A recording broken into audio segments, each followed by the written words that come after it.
Welcome to చిన్నారి చిత్రాలు. ఒక అడవిలో బోలెడన్ని జంతువులన్నీ కలిసి ఆనందంగా జీవించేవి. ఆ అడవిలో ఒక తెలివైన నక్క ఉండేది. అది బలంతో కాకుండా బుద్ధితో సమస్యలను పరిష్కరించేది.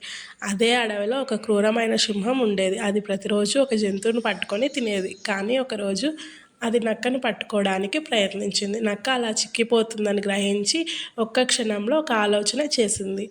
ఓ రాజా, నన్ను తినే ముందు ఒక విషయం చెప్పాలి అని నక్క చెప్పింది. సింహం ఆశ్చర్యపడి ఏంటి ఆ విషయం అని అడిగింది.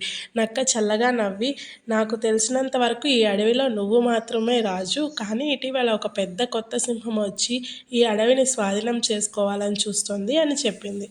సింహం కోపంతో గర్జించి, ఎవడు ఆ సాహసం చేశాడో నాకు చూపించు అని చెప్పింది. నక్క సింహాన్ని ఒక పెద్ద బావి దగ్గరకు తీసుకెళ్ళి, రాజా, ఆ బావిలోకి తొంగి చూడండి, నీరులో మీ శత్రువు కనిపిస్తాడు అని చెప్పింది. సింహం ఆ బావిలోకి తొంగి చూసింది. అందులో దాని సొంత పరాచకం నీటిలో ప్రతిబింబంగా కనిపించింది. అది చూసి నిజంగా మరో సింహమేనని భయపడి వెంటనే దానిపై దాడి చేయడానికి బావిలోకి దూకింది. సింహం బావిలో పడిపోయి బయటకు రాలేకపోయింది. అలా నక్క తన తెలివితో సింహాన్ని ఓడించి మిగతా జంతువుల ప్రాణాలను కాపాడింది.